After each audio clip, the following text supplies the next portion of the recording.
21st Precinct, Sergeant Waters. All right, get on over to 2nd Avenue. The third alarm on that fire just hit. Sergeant Tierney's on the job there. He'll put you to work on traffic. Yeah, that's right. You are in the muster room at the 21st Precinct, the nerve center. A call is coming through. You will follow the action taken pursuant to that call from this minute until the final report is written in the 124 room at the 21st Precinct. Okay, get going. Ring in when you get back on your post. Yeah. All right. 21st Precinct. It's just lines on a map of the city of New York. Most of the 173,000 people wedged into the 9/10 of a square mile between Fifth Avenue and the East River wouldn't know if you asked them that they lived or worked in the 21st. Whether they know it or not, the security of their homes, their persons, and their property is the job of the men of the 21st Precinct. The 21st, 160 patrolmen, 11 sergeants, and 4 lieutenants, of whom I'm the boss. My name is Kennelly, Frank Kennelly. I'm captain in command of the 21st. I was working my day tour, 8 a.m. to 6 p.m. It was raining hard when I came on the job, and the 63 men who would patrol the precinct on foot and in sector cars for the next 8 hours turned out wearing rubber coats, boots, and cap covers. At 10 minutes after 9, Lieutenant Gorman, the desk officer, rang into my office and informed me of a 2-alarm fire in a loft building on 2nd Avenue. By the time a car came by the station house to take me to the scene of the fire, the 3rd alarm had hit. The teeming rain added to our difficulties, and it had not stopped until about the time the fire was out at 11:14. I returned to the station house to finish the paperwork and begin a required inspection of departmental equipment. My calendar showed that I was scheduled to give a talk on safety to the student body of Julia Richmond High School at 1:30 p.m. So at noon, I changed to civilian clothes and took my rain-soaked uniform trousers under my arm. It was my intention to leave them to be pressed while I went for my meal in a restaurant a few doors from the tailor shop on 3rd Avenue, operated by Philip Parazzoni.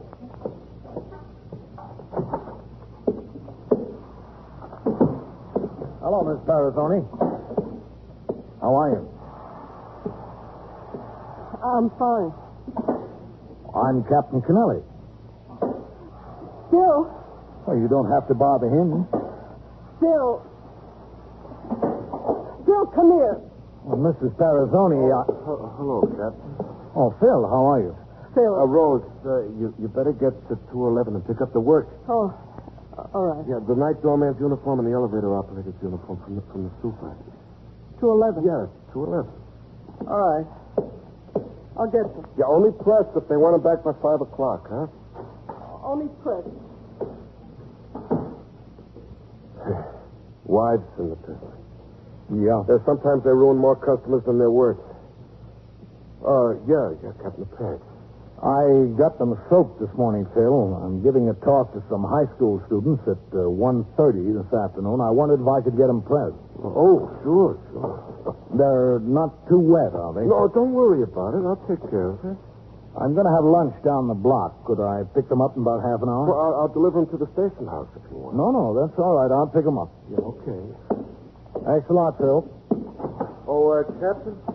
Yeah? Could I ask you something? Oh, sure. What is it, Phil? Look, Captain. Yeah? I'm sorry how Rose acted. Yeah, what happened? You two have a fight? Yeah, I guess you could call it a fight. Anyway, I'm sorry. Don't worry about it. Well, I am worried about it. You shouldn't treat people like that, customers, especially you. Oh, it happens in the best of families. Yeah, in the best of families. I left Phil Parazzoni's tailor shop and went a few doors down the street to a restaurant where I had my meal. When I returned for the uniform trousers a half hour later, Mrs. Parazzoni was not in the shop. At 1:30 p.m., I was introduced to the student body at Julia Richmond High School, and I talked for 20 minutes on the subject of safety, especially safe driving. It was 2:10 p.m. when I returned to the station house, where in the muster room, Lieutenant Gorman was desk officer, And Sergeant Waters was on telephone switchboard duty. Captain. Go ahead and take the call, Sergeant. Yes, sir. I'll sign the blotter. 21st Precinct, Sergeant Waters. Where were you born? The borough of Manhattan? Well, you go down to the Department of Health, 125 White Street. You can get a copy of your birth certificate there. 125 White Street. Well, where are you, on the east side? You take the Lexington Avenue Express downtown and change at 14th Street for the local. Right to White Street, and it's just upstairs there. Okay, you're welcome. Yes, Sergeant. Did you have something for me? Oh, yeah, Captain. What? You know that Phil Parazzoni from the Taylor Show? Oh, what about him? Came in to see you. Yeah? He and his wife. I asked them to wait in your office. Are they in there now? Yes, sir. All right. 21st Precinct, Sergeant Waters. All right, where do you be? Hello, Phil. Oh, Captain. Hello. You know my wife, Rose? Yeah, sure. Hello, Miss Parazzoni. Hello. Well, what can I do for you, Phil? Well, He told me it wasn't the right thing to do. He told me in so many words I wouldn't listen. now, Rose. That's what he told me. It wasn't the right thing to do. What wasn't the right thing to do? It was all my fault. He didn't have anything to do with it. Rose, let me talk to him. Would you wait outside, please? It's my fault. Would you just stand outside and I'll get it straightened out? Is that all right with you, Captain? Yeah, I guess so. Yeah, go ahead, Rose. Let me get it straightened out, huh? Yeah, all right. But it's my fault. Everything. Yeah, could I close the door, Captain? That's all right. I get it. Is it all right to wait here? Yeah, sure. That's all right. Well, what's the trouble, Phil?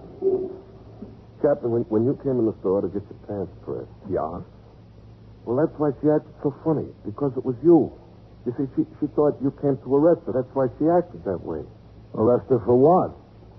Oh, it's a long story. It's a very long story. What did she do? Look, Captain, when somebody has worked so hard for so many years, worked, really struggled, can you blame them too much if they see an opportunity to make some money just like that, a big opportunity to make it? Well, I can't blame them if it's legitimate. Well, in this case, it's legitimate, and it isn't. Well, it can't be both. Well, I mean, the money don't really belong to anybody. You better start at the beginning, Phil. Yeah, well, it was yesterday morning. We were in the shop. Uh-huh.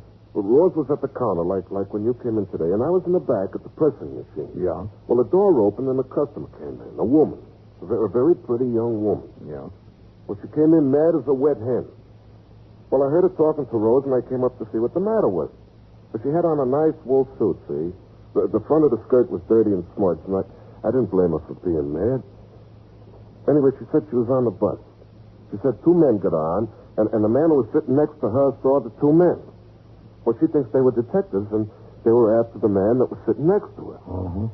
Well, anyway, he jumped out of the seat and crawled all over her and ruined her suit with his shoe, and he went out the back door of the bus, and the two men ran out after him. Uh-huh. Well, anyway, after a minute, she looked down on the seat, and there was a package, you see? A pretty big package. Must have belonged to the man that the policeman was chasing. She picked it up. And did the woman have the package when she came into the store? Oh, yeah, she had it, all right. Oh, I see. Yeah, it was right down on the counter there all the time. Anyway, I said I tried to fix up her skirt as best I could, and she went in the dressing room. Yeah. Well, I was in the back there working on the skirt, and then the lady asked Rose to bring the package into the dressing room. She'd like to take a look at it while she was waiting. So Rose brought the package in, and Rose said, you know how curiosity can get the best of ladies. Oh, sure. Well, they sat there looking at it, and Rose was hoping that she would open it up, and finally the lady decided to open it up. Well, what was in it? Well, I didn't know. I didn't find out until last night. Oh, didn't you? Well, she didn't say anything to me about it while we were in the store. I was busy back there. I didn't know what was going on in the dressing room. I see. Your wife only told you what was in it. Yeah, I never saw anything in there. Well, what was in the package? Money. Lots of money, Captain. How much? Well, I don't know exactly. Rose said at least $3,000, they think. Well, aren't they sure? Well, Rose told me they didn't count it. They were so scared they didn't count it. Oh, I see. Oh, the money wasn't all that was in there. What else? Number slips. You know, slips from playing policy? Oh? Yeah, well, they figured out, Rose and the lady, that This fella on the bus was a racketeer, you see, and he was being chased by the cops. Yeah. Oh, you going to ask Rose in? Well, I think we ought to have this story from her, don't you? Yeah, I think we ought to. Miss Parazzoni, Yes? would you come in now? All right, sure. Just have a seat. Yeah. You tell him, sir? Well, not everything yet. Sit down, Miss Parazzoni. Thanks. I only got up to the part after you opened the package in the dressing room. Oh. Yes, I'd rather hear the story from you, Miss Parazzoni, instead of what you told your husband. Yeah, sure. Now, how much money was in there? Well, we didn't count it. We saw all that money in the policy slips. We got scared. You and the lady. Yeah. We wrapped the package back up again. What was it, a stack of money? Yeah, a stack about this thick, about 2 or 3 inches thick, lots of money. And was the pile of money tied up? Yeah, with a rubber band. A couple of rubber bands. And what was on top? $20 bill. Mm-hmm. Did you see the bottom? Yeah, it was a 10, I think. There was a $10 bill on the bottom. You never did take the rubber bands off. I didn't even touch it. She was holding it. And you decided to wrap it up quickly. Yeah, she decided it. She said the best thing to do would be to call the police. That'd be the best thing. Well, why didn't you call the police? Well, I came back with the skirt. You better let her tell it, Phil. Oh, yeah, okay, all right. Well, Phil came back to the dressing room with the skirt, and she had the package all tied up again. I took her out front of where the telephone was, and she walked over toward it, and she picked up the telephone. All of a sudden, she hung up. Where was Phil? I wasn't back there. I was working on some work at the pressing machine. I don't know. I didn't see any of it. No, that's right. He didn't see any of it. Did she tell you her name? Not then. Well, did you ever find it out? Well, later she said it'd be best if I didn't know her full name. She said her first name was Marion. Uh-huh. Did she tell you why she didn't call the police? Yeah. She told me that she was afraid to call the police. She said that she was afraid that they'd find out that she had 22 parking tickets on her car and never went to court about any of them. She was afraid she'd be arrested and fined a lot of money and things like that. She said maybe it'd be better if she left the package in the store and if I'd call the police. Did you agree to that? Well, I didn't care, but then she said there wasn't any reason why we couldn't keep the money to ourselves. Better that we should have it than the criminal. I see. The only thing was, she was afraid that the man from the bus might have gotten away from the cops and might have remembered her. So what did you do? Well, it was decided that we could leave it in one of those lockers in Grand Central Station. You know, one of the lockers right in the waiting room there. Your little locker with a key that you take out and put in a dime. Yeah, I know. Well, because she was scared, I took the package. Went out of the store and she followed me. I went over and took the subway and rode down to Grand Central. I put the package in the locker and she said I could keep the key because I didn't know her full name or where to get in touch with her, but she sure knew me and she was sure I was honest. Is the package still in the locker? Yes, still in the locker.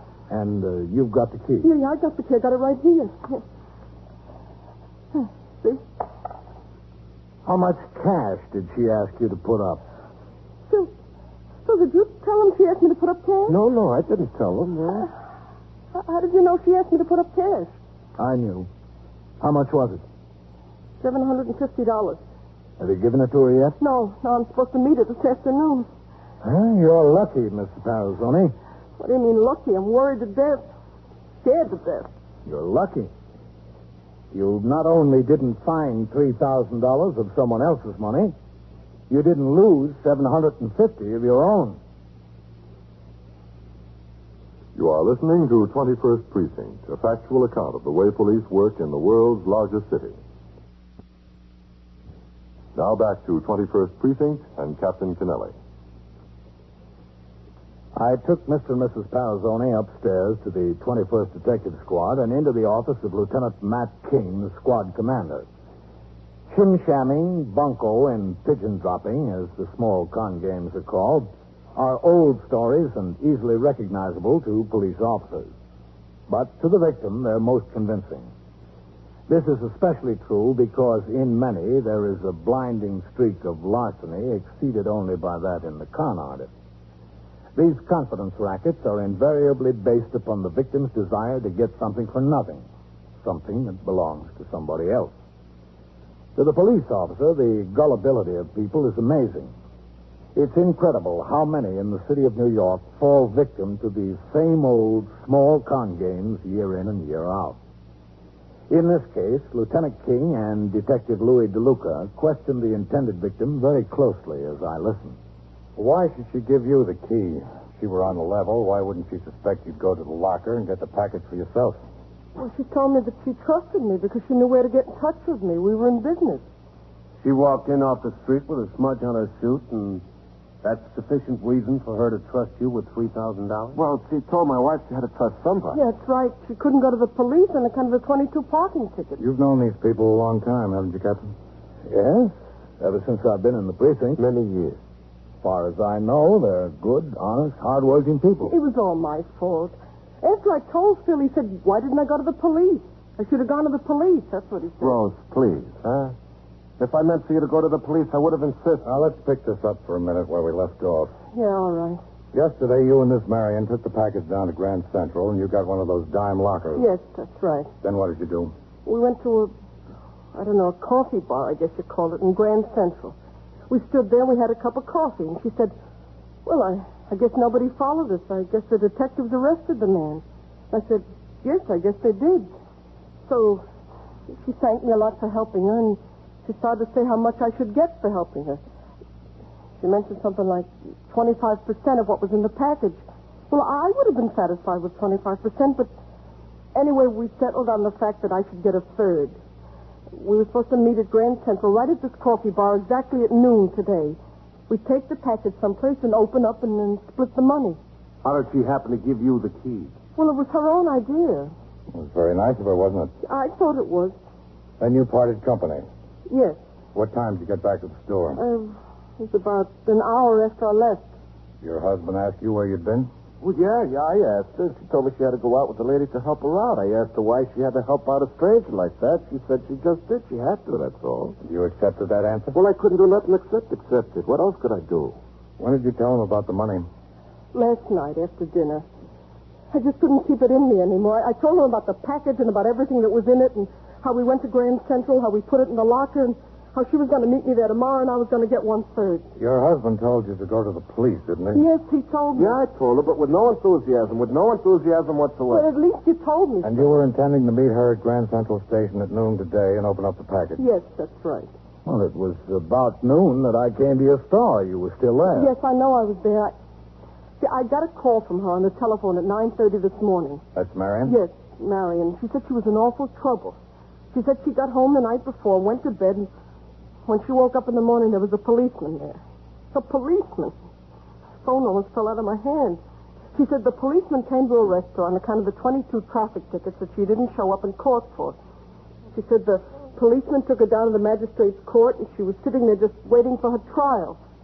So she said she couldn't meet me this noon, but that I ought to go down and put another dime in the locker at Grand Central Station. I told her I'd do that. She made me promise to be sure not to open the package because we'd have to count the money together. And I told her I wouldn't, but I just put the dime in. Did you go down to Grand Central? Yeah, I went down there and I went out of the store when the captain was in there. Do you remember that captain that I left? Yes, I remember. I'm so nervous, I didn't know what to do. I thought you came to get me, that's when I saw it, but when I found out you didn't, I went over and got the subway and went down to Grand Central and put another dime in the locker.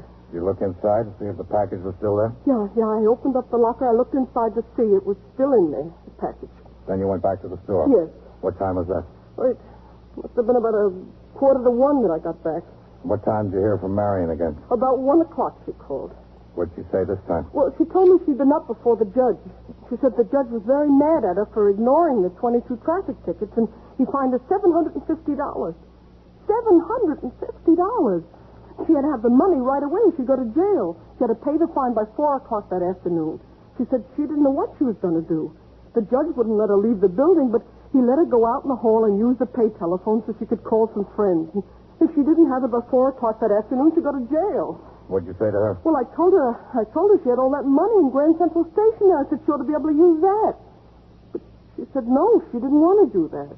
She didn't want to take the chance on opening up the package. Not down there because there are all kinds of cops around and everything. There's always all kinds of cops in the courthouse. Did you have any suggestions, Dorfer? Yeah, I told her I could open it up and throw the policy slips away. I could go to the ladies' room in Grand Central Station and throw them in the wastebasket or something like that and just bring the money down. She said, no, that wouldn't be any good because we'd have to count the money together and each take our share so that there wouldn't be any suspicion on either side. Well, that seems fair, doesn't it? Yeah, but I knew she was in such trouble and she had to pay the $750 fine. Did she have any suggestions? Yes, she had a suggestion. She wanted to know if I had $750, if I could get it. And I said, yes, I could go to the savings account. And she said, please, wouldn't I do her a favor and draw out the money so she could pay the fine? And after she paid the fine, we'd go up to Grand Central and get the package, and we'd split it right away, and I'd get my $750 back. And she'd give me half of the rest instead of only a third. Did you agree to do that? Well, finally, I told her, all right, I would. And I told her that I'd meet her with the $750. Where was that? In the courthouse, down on Center Street. Where in the courthouse? On the second floor, right by the pay telephones there. She said that the judge had given her permission to go out and stand by the telephones to wait for calls and to make calls, but she had to be back inside the court and pay off the fine by 4 o'clock. What time are you going to meet her? At 3:45. Well, you ought to be thankful that you decided to bring the whole thing to me. You'd have given her the $750 and never seen her again. Yeah, but the package, I had the key to the locker. The package is in there. Yes, you'd have gotten back 30 of your $750. 20 on top and a 10 on the bottom. But it looked like money to me. It always does. What made you decide to come and see me? Oh, that was Phil's idea. No, Rose. You decided it yourself. No, it's not true. It was his idea. See, he keeps the bank book in the drawer of the sewing machine. He was putting a new lining in a coat, and he wouldn't get away from it. Finally, he stood up to get something. I got the bank book. He saw me. So he asked me what happened. I told him. He says, no, I can't go to the bank and get the money. But I told him I promised. He said, I don't care what you promised. But she decided to come here herself. She decided. He told me. So I decided. What do you think, Lieutenant? Think I ought to get out of Grand Central and pick up that package? What time is it now? 2:45. I think you ought to leave it there, at least until we're sure that this Marion is down at the courthouse. Just as liable to be standing in Grand Central watching that locker. If she sees a police officer or Rose go get the package, she's not going to show up at the courthouse. If it stays there in the locker, then she's sure the deal is on. Is it on? What should I do? You don't have to worry about that, Miss Parazoni. You just do what we tell you. It was decided that Mrs. Parazoni would go ahead and complete the transaction with the con artist she knew only as Marion. A dummy package of money prepared in exactly the same manner as the package left in the locker in Grand Central was gotten ready. There was a $20 bill on top and a 10 on the bottom. In between was plain paper cut to size. The serial numbers of the 2 real bills were recorded for evidence. Detective DeLuca was instructed to see that Mrs. Parazoni waited until the exact time of the appointment, entered the building, and took the elevator to the second floor. Lieutenant King and I went into the lobby of the building and met 2 detectives of the 5th Squad. The 4 of us took the elevator to the second floor. It was hardly necessary to make ourselves inconspicuous in the corridor. The place, as always on court days, was jammed with police officers, defendants, witnesses, complainants, bail bondsmen, and attorneys waiting for their cases to be called in the various courts. The 2 detectives from the 5th Squad were planted near the elevators. Lieutenant King and I walked to a place in the corridor close to the telephone booth, and there we waited.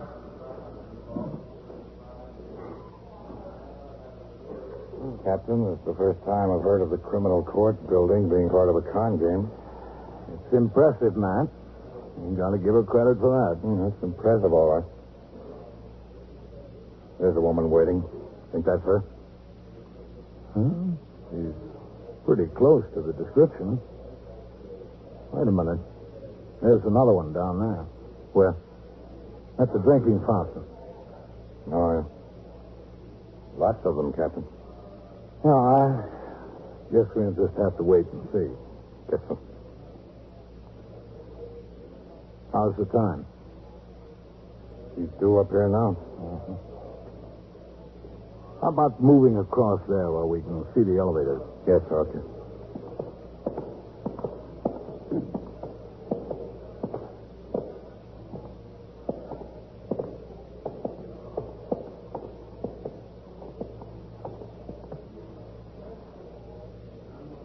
There's a babe there.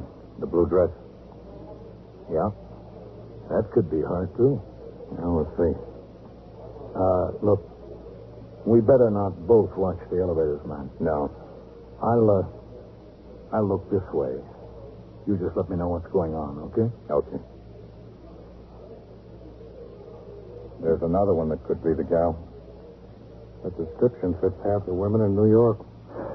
Yep. There's Miss Parizoni coming off the elevator. She's starting to look around. Does she see her? Not yet. Which way is she looking? This way. Here she comes. She stopped. You think Marion showed? Yes, sir, she showed. Miss Parizoni is walking over to her. The one in the blue dress. I'd better keep looking this way. Yes, sir. She's greeted her. They're making the change. Mrs. Parizoni is giving her the package. She's got it. All right, let's go. Good looking, all right. You, think that'll help her? Yeah, so far. Don't know how much good it'll do from now on. Now, where will I wait for you? All right, we're police officers. I'll take that package. What package? When you've got there, I'll have it, please. Did you bring them? Why'd you bring them? Because you were cheating me. Give me the package. You want to tear your eyes out right out of your head. Nothing so All right, Doctor, come on. I'm Cut it out. murderer. Hold still there. I'll kill her. You stand over there, Miss Parizoni. I'll kill her. I don't think so. No, I don't think so either, but let her believe it. What'd you do, open up the package in Grand Central? No, it's still there. What made her ring in the law? You picked the wrong mark. Her? She was a cinch. Yeah, but you didn't count on one thing. She's got a streak of honesty.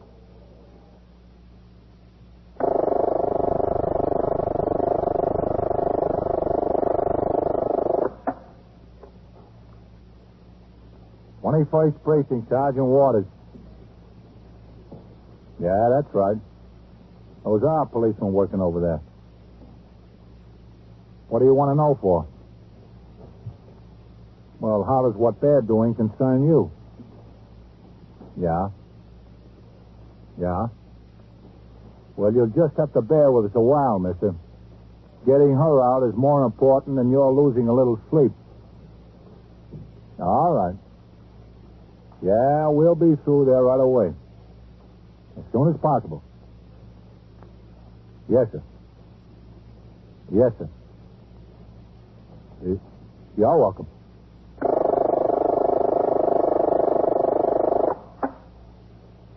And so it goes. Around the clock, through the week, every day, every year. A police precinct in the city of New York is a flesh and blood merry-go-round.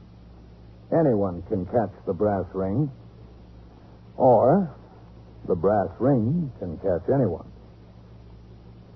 21st Precinct, a factual account of the way the police work in the world's largest city, is presented with the official cooperation of the Patrolmen's Benevolent Association, an organization of more than 20,000 members of the Police Department, City of New York. Everett Sloane in the role of Captain Kennelly, Ken Lynch as Lieutenant King, Harold Stone as Sergeant Waters. Featured in tonight's cast were Bryna Rayburn, Joan Allison, Larry Haynes, and Bill Quinn. Written and directed by Stanley Niss. Produced for CBS Radio by John Ives. Art Hanna speaking.